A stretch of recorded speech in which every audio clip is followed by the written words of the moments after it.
Momento de reflexão com o pastor Gilvan Camilo.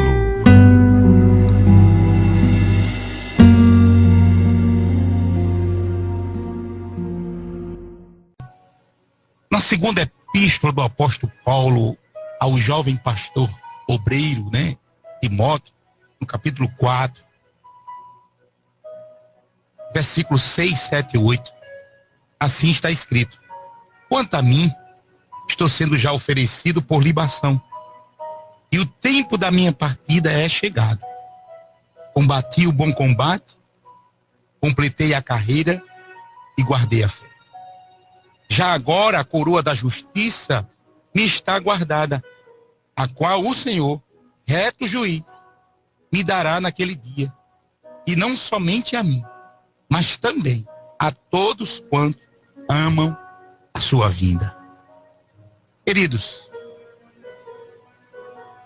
quando Paulo escreveu esta segunda epístola, Paulo estava preso em Roma.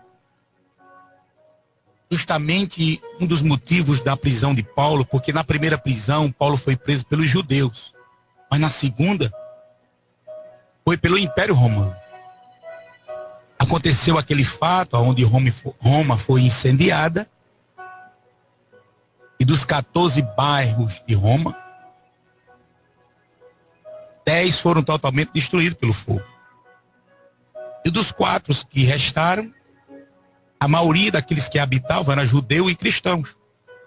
Judeus que foram convertidos ao Senhor Jesus. E por esse motivo, o Império Romano culpou os cristãos por causa desse fato. E Paulo era um líder naquela época.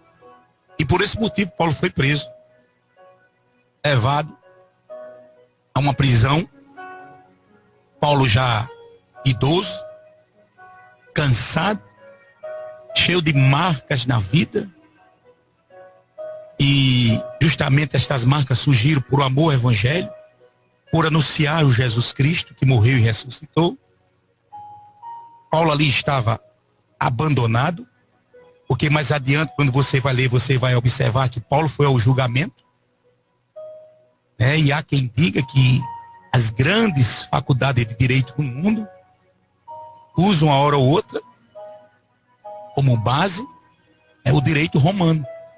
Então Paulo, ele foi levado ao tribunal, condenado, e Paulo vai falar o seguinte: e todos o abandonaram. Ninguém compareceu para defender Paulo. Então estava esse homem numa prisão hostil. A Bíblia vai falar, quando você vai lendo mais adiante, você vê que Paulo, ele vai fazer um pedido a Timóteo, pedindo para Timóteo levar a capa, levar os pergaminhos. E ele vai citando um pouco do seu sentimento profundo, porque estava ali esquecido, abandonado, rejeitado, sofrendo, já sentindo o cheiro da morte.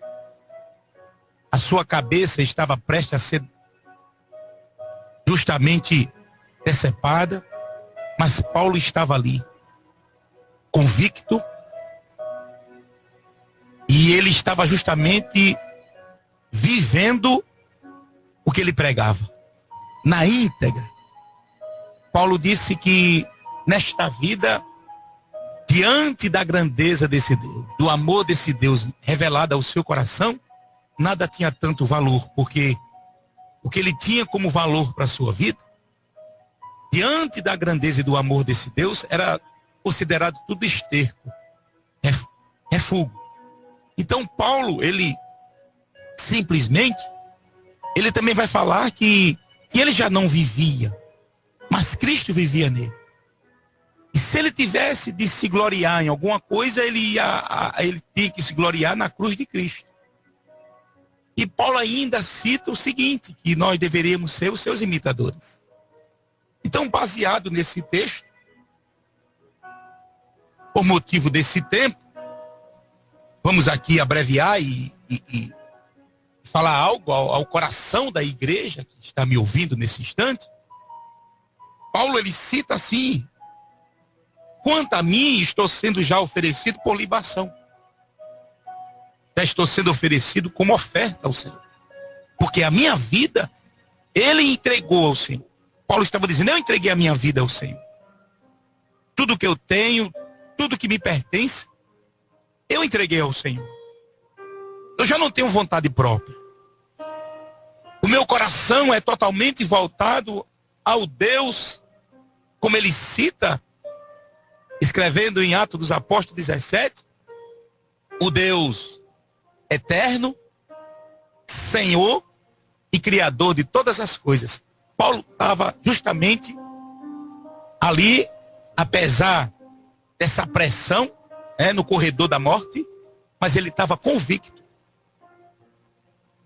de que o que estava acontecendo, na verdade, era algo agradável ao Senhor.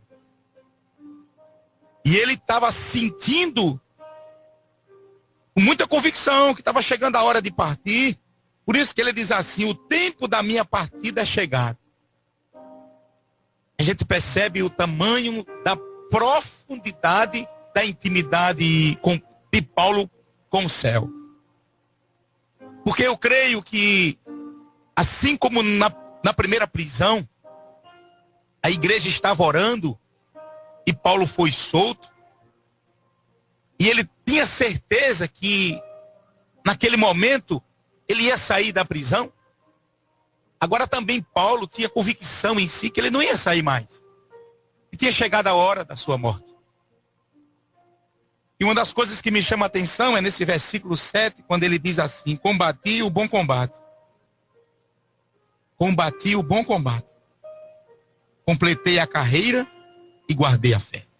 Queridos irmãos, hoje nós estamos vivendo dias onde a igreja é uma igreja dispersa, insensível e uma igreja egoísta. E uma igreja que, por não se aprofundar no conhecimento das Santas Escrituras, uma igreja por não ter vida de oração, uma igreja que está negligenciando a intimidade, a comunhão com o Espírito Santo de Deus, é uma igreja que,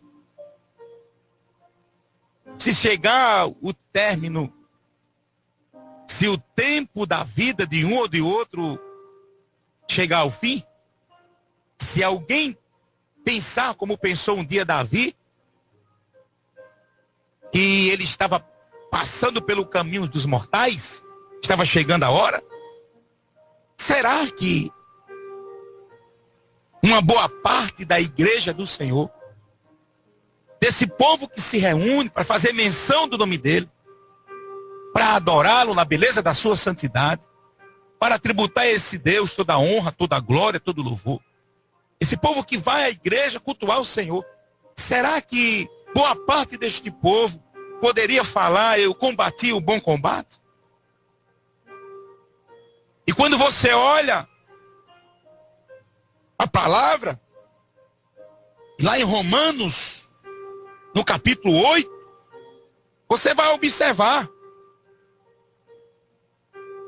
o que Paulo estava falando ou citando como o bom combate. E ele vai falar assim, Romanos capítulo 8, 35, ele diz assim: quem nos separará do amor de Cristo? Será a tribulação? Ou a angústia? Ou a perseguição? Ou a fome? Ou a nudez? Ou o perigo? Ou a espada? Como está escrito: por amor de ti somos entregues à morte o dia todo.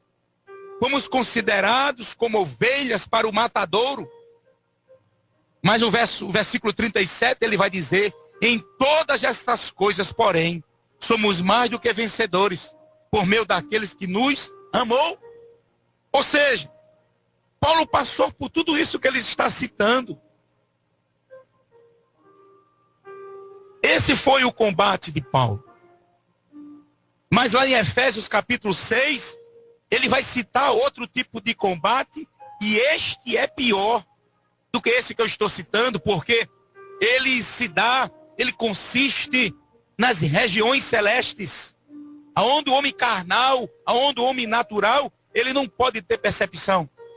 Ele não pode dar um passo sequer, se Deus não ajudá-lo, se Deus não for com ele. Se ele não entendeu o que Paulo escrevendo aquela carta aos Efésios, citou, quando ele diz: revesti-vos de toda a armadura de Deus, para que possais resistir firme às ciladas, resistir firme à intervenção das trevas, para deter, se levantando como um obstáculo, como um muro, para você não prosseguir. E ele vai falar que a nossa luta, ela não é contra o sangue e a carne, mas ela se dá no contexto espiritual. É justamente o que Paulo estava citando, porque você percebe que nos nossos dias não é diferente. Todos os dias nós enfrentamos uma batalha muito grande. Mas você vai perceber que Paulo, escrevendo aos Filipenses no capítulo 4, ele vai citar o seguinte: se nós devemos de preservar algo, se nós devemos de guardar algo, que nós viemos guardar a nossa mente e o nosso coração. Este é o lugar do ataque. O inimigo sagaz, astuto, terrível, que luta contra a igreja. Mas eu tenho uma boa notícia para compartilhar contigo nesta manhã. A palavra nos ensina em Isaías 54:17, que nenhuma ferramenta preparada, forjada, arquitetada contra a minha vida, ela há de prosperar. Porque maior é quem está conosco, o Deus de Abraão, de Isaac e Jacó, o Deus de toda a terra, o Senhor dos senhores, o Rei dos reis, o grande, o todo-poderoso. É Ele que está conosco, é Ele que é poderoso nas batalhas. O Senhor dos exércitos é o seu nome, o Cristo ressurreto, que nunca perdeu uma batalha. Ele que enfrentou a morte e venceu, Ele que enfrentou o pecado e venceu, Ele que enfrentou o inferno e venceu. E ele disse assim: vocês vão passar por aflições desta vida, mas tenham um bom ânimo, eu venci. Ou seja, se eu venci, se vocês estão em mim, está certo que vocês irão vencer. Combati o bom combate. E nós vivemos dias onde a igreja não pode sofrer nada. Qualquer coisa é motivo de sair da igreja. Qualquer situação é motivo de abandonar o ministério. Qualquer coisa que surge é motivo de não prosseguirmos. Aí será que diante do Senhor eu posso declarar que eu combati o bom combate? É interessante que o bom combate para Paulo não consiste em coisas boas. Não consiste em ele olhar em toda a sua volta e ver as coisas fluindo ou contribuindo em seu favor. Pelo contrário, ele combateu o bom combate da adversidade. O bom combate onde as circunstâncias não são favoráveis. Mas Paulo vai nos ensinar no capítulo 5, lá em Romanos, uma coisa muito interessante. E eu ainda compartilho com vocês, com muita alegria na minha alma. O seguinte: olha o que Paulo vai falar. Ele vai citar uma coisa muito linda. Ele vai falar que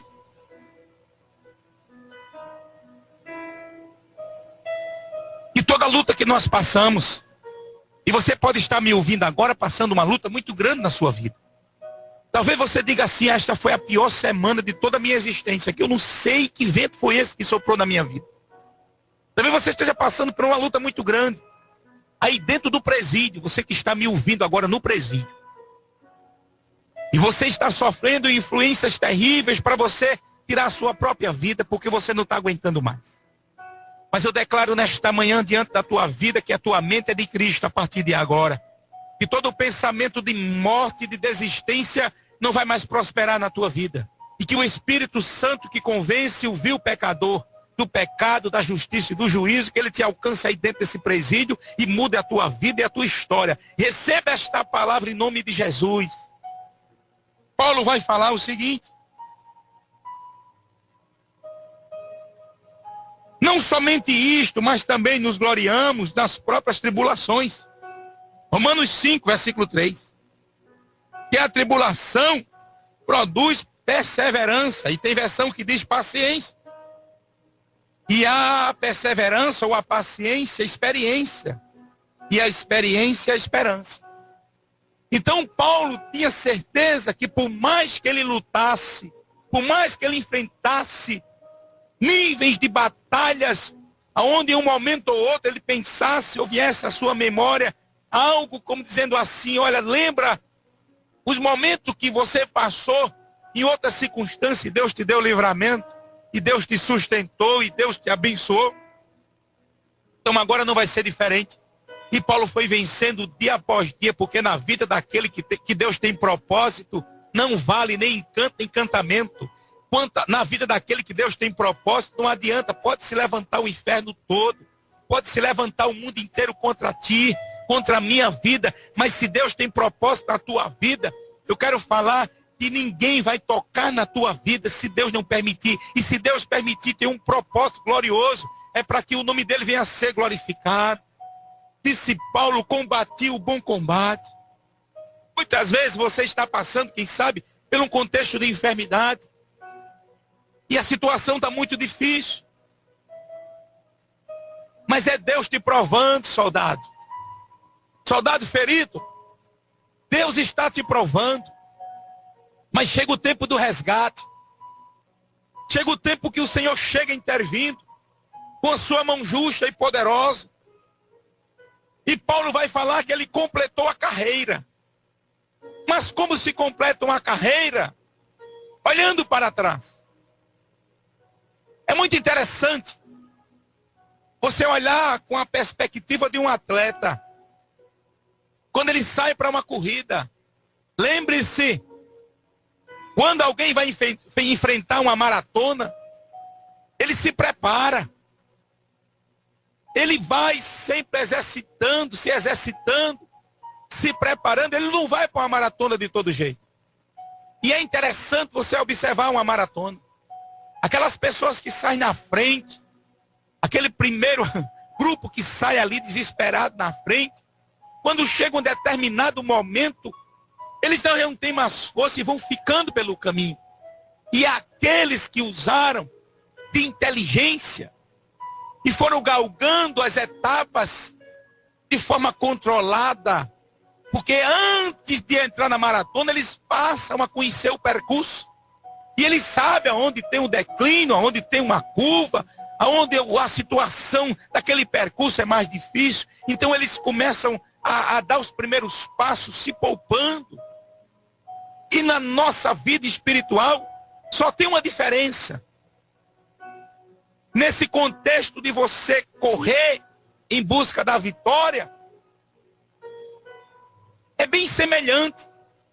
Porque nós conhecemos pessoas que começam até bem. É fervoroso, começa a falar de Jesus para todo mundo, e quando você procura, não encontra mais. Porque ele saiu correndo demais, atropelando os processos. E eu costumo falar que a vida espiritual, ela não é semelhante a um foguete. Não é semelhante a um jatinho que você sai com toda a força. Não. A vida espiritual é como um balão. Tem o ar, tem o fogo. Mas ele permanece ali, equilibrado, e vai, até chegar no lugar certo. E nós sabemos que, em um momento ou outro, Paulo olhando e lembrando daquelas corridas que aconteciam, aquelas maratonas, lá na Grécia Antiga, ele falando que o atleta ele corre em busca de uma coroa, mas essa coroa ela se corrompe com o passar dos tempos. Mas aquele que corre esta carreira espiritual, aliançado com Jesus, tendo Jesus como seu único e suficiente Salvador, a nossa carreira aqui, ela não é em vão. E a coroa que nós vamos receber é a coroa da justiça. É uma coroa que não se corrompe. É esta coroa que nos aguarda. E Paulo tinha essa consciência. Combatiu o bom combate. acabei a carreira, completei a carreira. E quando chegar o tempo do fim, quando nós completarmos a nossa carreira, será que em memória vamos deixar um bom testemunho por onde nós passamos? Será que nós vamos ser mais um no meio desta multidão, que aonde passava dava mau testemunho, não glorificava o nome do Senhor, porque pensávamos só em nós mesmos, ou porque nós não tratamos algumas coisas que a gente trouxe lá de bagagem do mundo, talvez feridas, talvez traumas, talvez rancor, talvez raiz de amargura. Em nome de Jesus, se liberte de tudo isso. Isso são cargas que vão impedir a tua carreira, que está impedindo você completar a carreira. Se for para liberar perdão, libere. Se for para você falar com alguém, fale. Em nome de Jesus. Em nome de Jesus, peça o Espírito Santo para lavar o seu coração, para purificar seu coração, para que você se desprenda dessas coisas. Em nome de Jesus. Mas ele vai falar ainda um terceiro ponto. Guardei a fé. Queridos, olhando para este hino que nós estamos ouvindo agora, se você quer preservar a sua fé, enquanto o hino estava tocando, este hino belíssimo, eu estava olhando e percebendo o que eu encontrei na composição deste hino, no mínimo 10 passos para você prosseguir até o fim, guardando a sua fé. Neste hino que você ouviu agora há pouco, que o título é O Autor da Vida, eu encontrei aqui 10 passos para você prosseguir. E eu vou citar os 10, um por um. Paulo disse, guardei a fé. Neste hino que você está ouvindo agora, mas eu não vou negar a fé que há em mim. Eu tenho a missão e vou seguir Jesus, porque eu não abro mão do evangelho da cruz, mesmo que pedras venham contra mim. Mesmo que as pedras venham contra você, a calúnia, a defamação, a inveja, o desejo de alguém que olha para ti, quer ver a tua morte, quer ver a tua queda, quer ver a tua ruína. Mas olha uma coisa interessante. Quantas pessoas nós conhecemos que saiu da igreja, que não tem mais força para voltar para a igreja, que se afastou do caminho da verdade e voltou ao caminho da mentira. Como aquele filho pródigo, que agora espiritualmente está comendo a sobra, aquilo que os porcos comem, porque é isso que o mundo tem para oferecer a um servo de Deus, a uma serva de Deus, que um dia caminhou na verdade, que um dia se encontrou no caminho da luz com esse Jesus Cristo glorioso. Olha o conselho do autor da tua fé. Olha o que o hino diz. Primeiro, ela diz, eu olho para Jesus. Quer guardar a fé? Quer preservar a fé? Fica olhando para Jesus. Pare de olhar para o homem. Pare de olhar para a irmã. Pare de olhar para o irmão que tem defeito, como você também tem. Pare de olhar. Porque se você ficar olhando para o defeito dos outros, você vai cair na fé. Você vai mergulhar no abismo e você vai morrer espiritualmente. Então a fé de Paulo foi preservada porque ele olhava só para Jesus. Olha para Jesus, o autor da tua vida, o que te deu fôlego de vida, o que te sustenta, o que te abençoa. Olha só para ele e deixe, fica sabendo de uma coisa, que cada um vai prestar conta de si a Deus. Sabe outra coisa que eu encontrei na composição? Além de olhar só para Jesus, esse é o caminho. O propósito de olhar para Jesus é simplesmente por causa do amor dele na cruz. Então esse aqui é um segundo passo. Quem está firme na rocha, quem tem convicção da sua salvação, meu, ele valoriza o amor de Jesus. Ele valoriza o amor desse Deus. Em Jesus naquela cruz. Ele morreu por ti, ele morreu por mim. Ele levou os nossos pecados sobre ele. O castigo que nos traz a paz, ele levou sobre si. Sabe um terceiro ponto? É quando eu tenho no meu coração a certeza que eu tenho uma missão. Você já descobriu qual é a sua missão? Enquanto você não descobrir qual é a sua missão, você está correndo perigo da sua fé ser sufocada. Porque todos nós temos uma missão. Jesus não te chamou, Jesus não te lavou, Jesus não te remiu, Jesus não te deu esse dom glorioso da fé. Jesus não está entregando outros dons a ti para você ficar de braço cruzado, para você ficar esperando. Não, você tem uma missão e você precisa descobrir em Jesus qual é essa missão. Será que a tua missão é de dar um bom testemunho para a tua família? Será que a tua missão não é evangelizar? Será que a tua missão não é falar do amor de Jesus para aqueles que precisam? Mas quando eu olho na questão da missão, eu estava simplesmente lembrando de algo, irmão. Essa questão da religiosidade, né? Onde alguém olha para alguém e se acha superior. Irmão, está na hora da igreja descer. Está na hora da igreja descer do sapato alto. Está na hora da igreja entender qual é o papel dela. Está na hora da igreja simplesmente ir ao encontro ao miserável, ao encontro àqueles que estão famintos e sedentos de Deus. E não importa onde, nos bares, no prostíbulo, no caminho aonde você olha e você diz, aí eu não vou, aí eu não passo. Ali tem um pecador, vá lá falar do amor de Jesus. E só basta um abraço, só basta um olhar sincero, só basta você estender as mãos e dizer, Jesus te ama, e eu estou aqui porque eu te amo. Porque você tem que entender uma coisa. Deus, ele aborrece o pecado, não é o pecador não. Mas existe uma inversão de valores. A igreja, ela está tão contaminada, ela está tão insensível, ela está com o coração tão endurecido, irmãos, que eles não sabem mais amar o pecador. Eles estão aborrecendo o pecado e o pecador está errado.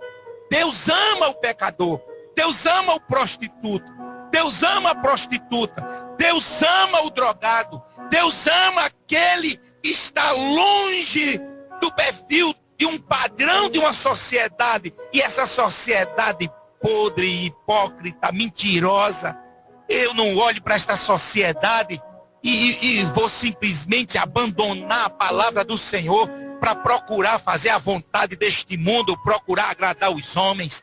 O meu papel, a minha convicção em Jesus, ela está centrada naquilo que Ele plantou no meu coração. E eu tenho sim que abandonar o mundo e tudo que ele oferece.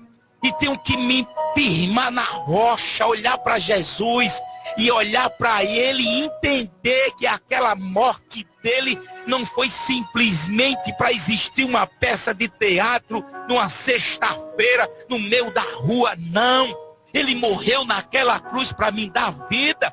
E esta entrega, ela tem que dar sentido à minha vida. Esta entrega tem que me alcançar de forma plena. Ele prometeu que eu teria vida abundante. Ele prometeu que eu teria vida eterna. Isto basta. Qual é a tua missão? É fofocar? Qual é a tua missão? É falar mal da vida do outro? Qual é a tua missão? É desejar que o ministério do outro venha falir? É desejar que o ministério do outro venha fechar a porta? É a tua missão? Foi para isso que Deus te chamou? Deus não te chamou para ser pedra de tropeço. Deus não te chamou para ser muro. Deus não te chamou para ser abismo. Deus te chamou para ser ponte. Deus te chamou para ser elo. A tua missão na terra é proclamar o evangelho da Boas Novas. E não existe evangelho de Boas Novas que exclui, que faz acepção. Não existe este evangelho que quando tu coloca um terno, uma gravata, tu se sente melhor do que o outro que está passando perto de ti. Que evangelho é esse? Este evangelho é frajuto, este evangelho está aniquilado pelo amor de Deus. Era assim que faziam os fariseus, era assim que faziam os saduceus, os religiosos. E Jesus olhou e disse, vocês são sepulcro caiado, por fora vocês estão todos, vocês estão lindos por fora, mas por dentro vocês, o coração de vocês é podre, vocês cheiram mal, E se você não abraçar, se você não compartilhar o pão com quem não tem, se você não assistir a viúva e o